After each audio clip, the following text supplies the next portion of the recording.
हमारे इस YouTube channel के सेगमेंट फास्ट न्यूज में आप तमाम का इस्तकबाल है। इस वीडियो में आप देख सकते हैं कम मिनटों में बहुत ज्यादा खबरें। तो आइए शुरू करते हैं वीडियो को और देखते हैं आज की ताजा तरीन खबरें। दरिंदा सिफत बेटे ने कत्ल के बाद मां का सर तन से जुदा कर दिया। तेलंगाना में दिल दहला देने वाला वाकया। जायदाद के तनाजे में एक दरिंदा सिफत बेटे ने मां की जान ले ली और उसका सर जिस्म से अलग कर दिया। यह खौफनाक वाकया रियासत तेलंगाना के जंगांव मंडल के मुरीगुड़ी गांव में पेश आया। मौजा से ताल्लुक रखने वाली खातून 60 साल रमनम्मा और उसके बेटे कनप्पा के दरमियान झगड़ा जायदाद को लेकर चल रहा था। चारशंबे की रात भी उनके दरमियान बहस हुई। झगड़े के दौरान बरहम बेटे ने अपनी मां पर खंजर से हमला कर दिया और उसके बाद उसने अपनी मां का सर तन से जुदा कर दिया। मालूम हुआ है कि मुलजिम कनप्पा ने अपने आप को पुलिस के हवाले कर दिया है। तेलंगाना हुकूमत अवाम पर टैक्स का कोई नया बोझ आयद नहीं करेगी, हरीश राव ने कहा। रियासती वजीर फाइनेंस टी हरीश राव ने कहा कि तेलंगाना का बजट टैक्स फ्री बजट है। हुकूमत अवाम पर नए टैक्स का बोझ आयद करने का कोई इरादा नहीं रखती। अपोजिशन शुगुक में मुब्तला ना रहें और ना ही अवाम में शुबहात पैदा करें। बीआरएस के लिए सियासत एक टास्क है जबकि अपोजिशन के लिए गेम है। असेंबली बजट पर अपोजिशन के सवालात का जवाब देते हुए हरीश राव ने कहा कि चीफ मिनिस्टर केसीआर और वजीर आजम नरेंद्र मोदी दोनों के दौरे हुकूमत का साल 2014 से आगाज हुआ। केसीआर ने तेलंगाना को इस तरह की तरक्की दी कि तेलंगाना मुल्क के लिए रोल मॉडल बन गया। मरकजी हुकूमत के बशमूल मुल्क की दीगर रियासतें तेलंगाना की फलाही स्कीमात की तखलीद कर रही हैं।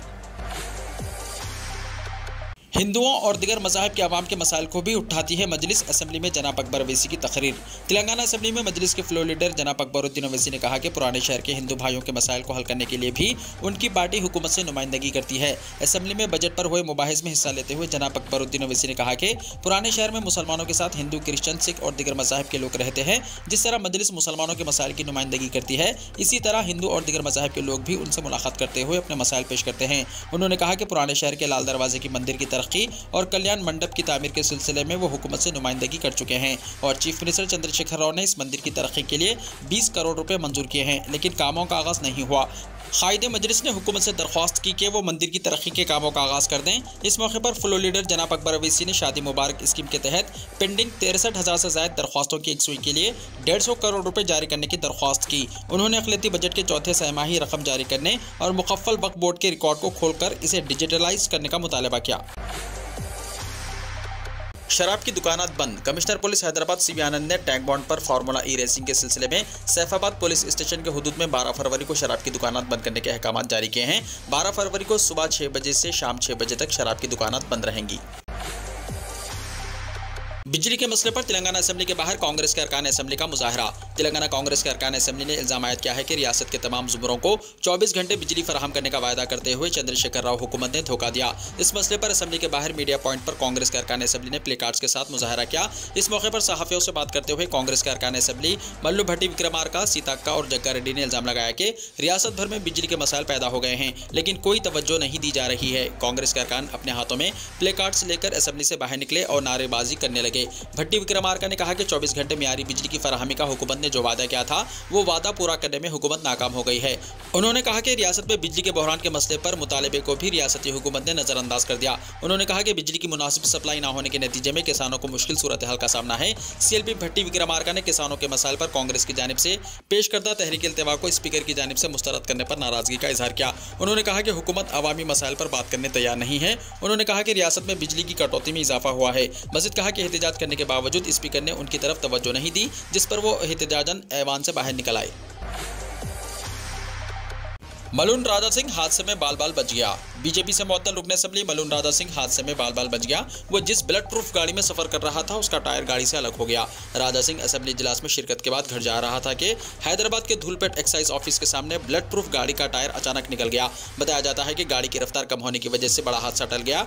राजा सिंह की गाड़ी पहले भी कई बार सड़क पर रुक चुकी है। आज के वाक़े पर मलून राजा सिंह ने अफसोस का इजहार किया कि हुकूमत ने उसकी सिक्योरिटी को नजरअंदाज कर दिया है। हालांकि वो कुछ अरसे से हुकूमत से बुलेट प्रूफ गाड़ी को तब्दील करने की दरख्वास्त कर रहा है। उसने हुकूमत से अपनी बुलेट प्रूफ गाड़ी वापस लेने का मुतालबा किया। पुलिस में भर्ती के लिए नाअहल उम्मीदवारों के खत की दोबारा होगी पैमाइश। Telangana state level police recruitment board ने कहा कि पुलिस में भर्ती के लिए 8 दिसंबर से 5 जनवरी के दरमियान PMT PET के दौरान खत में 1 सेंटीमीटर की कमी से नाअहल करार दिए गए उम्मीदवारों के खत की दोबारा पैमाइश की जाएगी। हाईकोर्ट के अहकाम के बाद बोर्ड का यह कदम सामने आया है। ऐसे RCLP अंबरपेट हैदराबाद और 8वीं बटालियन कोंडापुर रंगारेड्डी जिले की जानिब से दोबारा पैमाइश की जाएगी। अहल उम्मीदवारों को मशवरा दिया गया है कि वो ऑनलाइन दरख्वास्त दाखिल करें। वेबसाइट www.tslprb.in के जरिए 10 फरवरी को 8 बजे सुबह तक 12 फरवरी को 8 बजे रात तक लॉगिन किया जा सकता है। दरख्वास्त दाखिल करने के बाद उम्मीदवार खत की दोबारा पैमाइश के लिए दरख्वास्त और एडमिट कार्ड डाउनलोड कर सकते हैं और उसे पैमाइश के मुकाम पर लेकर आ सकते हैं। स्कॉलरशिप्स RTF MTF के लिए फंड जारी करने के लिए अकबर ओवैसी ने किया है हुकूमत तेलंगाना से मुतालबा। वजीर फाइनेंस हरीश राव ने जनाब अकबरुद्दीन ओवैसी के इस मुतालबे को कबूल करते हुए कहा कि अखिलती तलबा के RTF MTF और ओवरसीज स्कॉलरशिप के बकायाजात की जारी माली साल के खत्म तक यानी मार्च तक यकसुई कर ली जाएगी। उन्होंने कहा कि अभी जारी माली साल खत्म होने के लिए 2 महीने का वक्त है। इस दौरान तमाम स्कॉलरशिप्स की रकम जारी कर दी जाएगी। उन्होंने कहा कि अखिलतियों के अकामती स्कूलों की पुख्ता इमारतों की तामीर के लिए भी फंड्स जारी किए जाएंगे। तेलंगाना की 2 और आंध्र प्रदेश की 13 MLC सीटों पर इंतखाबात का शेड्यूल हुआ जारी। मरकजी इलेक्शन कमीशन ने तेलंगाना और आंध्र प्रदेश में खाली होने वाली MLC की सीटों को पुर करने के लिए शेड्यूल जारी किया है। इलेक्शन कमीशन ने तेलंगाना में 2 MLC और आंध्र प्रदेश में 13 सीटों के शेड्यूल का ऐलान किया है। तेलंगाना में हैदराबाद रंगारेड्डी महबूबनगर हल्का टीचर MLC के साथ हैदराबाद लोकल बॉडी के MLC सीट पर इंतखाबात के लिए ये शेड्यूल जारी किया गया है। इस सिलसिले में रवा महीने की 16 तारीख को नोटिफिकेशन जारी किया जाएगा। 23 तारीख तक कागजात नामजदगी दाखिल करने का मौका दिया जाएगा। पोलिंग 13 मार्च को होगी। वोटों की गिनती 16 मार्च को होगी। जहां टीचर्स MLC कट्टपल्ली जनार्दन रेड्डी की मियाद 29 मार्च को खत्म होगी, वहीं हैदराबाद लोकल बॉडी के मजलिसी MLC सैयद अमीनुल हसन जाफरी की मियाद 21 मई को खत्म होगी। इलेक्शन कमीशन ने आंध्र प्रदेश में 13 MLC की सीटों को पुर करने के लिए शेड्यूल का भी ऐलान किया है, जिनमें लोकल बॉडी की 8 MLC, 3 ग्रेजुएट और 2 टीचर MLC की सीट शामिल हैं। इन तमाम सीटों पर पोलिंग 13 मार्च को होगी और गिनती 16 मार्च को होगी। वल्लभ भाई पटेल नेशनल पुलिस एकेडमी के दीक्षांत परेड में अमित शाह शिरकत करेंगे। हैदराबाद के सरदार वल्लभ भाई पटेल नेशनल पुलिस एकेडमी में मरकजी वजीर दाखिला अमित शाह हफ्ते को होने वाली IPS प्रोबेशनर्स की दीक्षांत परेड में शिरकत करेंगे। इस बात से मीडिया को वाकिफ करवाते हुए एकेडमी के डायरेक्टर AS राजन ने कहा कि 74वें बैच में 37 खवातीन समेत जुमला 195 उम्मीदवारों ने तरबियत मुकम्मल की। इनमें 29 भूटान, मॉरिशस, नेपाल और मालदीव के गैर मुल्की पुलिस ओहदेदार हैं, जिन्होंने अपनी तरबियत की तकमील की। 166 IPS प्रोबेशनर्स में से सबसे ज़्यादा 114 इंजीनियरिंग डिपार्टमेंट्स में से हैं। आंध्र प्रदेश में ऑयल फैक्ट्री में जहरीली गैस के खराज से 7 वर्कर्स की हुई मौत।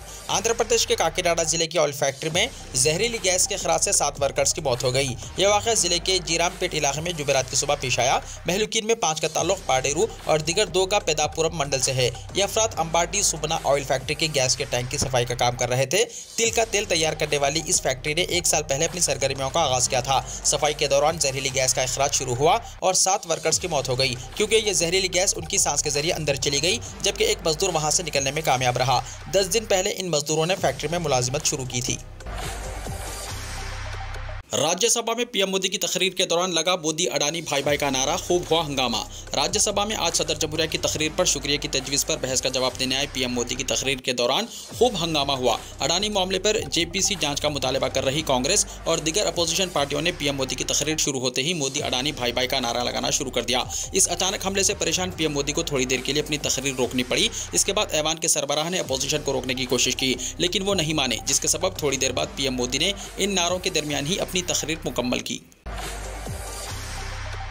आज मुल्क देख रहा है, एक अकेला कितनों पर भारी पड़ रहा है, वज़ीर-ए-आज़म मोदी का अपोजिशन को जवाब। वज़ीर-ए-आज़म नरेंद्र मोदी ने राज्यसभा में अपने खिताब के आखिर में हंगामा और नारेबाजी कर रहे अपोजिशन अरकान पर निशाना साधा। उन्होंने अपोजिशन बेंच की तरफ देखकर अपना सीना ठोका और कहा कि आज मुल्क देख रहा है कि एक अकेला कितनों पर भारी पड़ रहा है। मैं मुल्क के लिए जीता हूँ, मुल्क के लिए कुछ करने को निकला हूँ। वज़ीर-ए-आज़म नरेंद्र मोदी पार्लियामेंट के बजट सेशन के दौरान जुमेरात को राज्यसभा में सदर के खिताब पर शुक्रिया की तहरीक का जवाब दे रहे थे।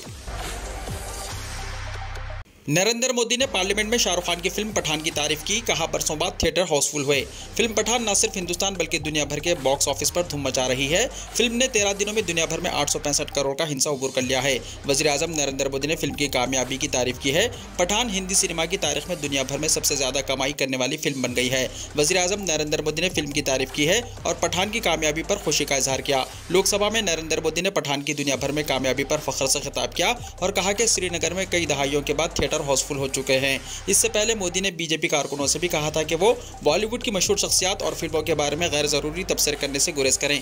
25 जनवरी को दुनिया भर में रिलीज होने वाली फिल्म पठान की शदीद मुखालिफत की जा रही थी, जिस पर पीएम मोदी ने अपनी पार्टी के रहनुमाओं से कहा था कि वो किसी भी फिल्म या फनकार पर तबसरा ना करें।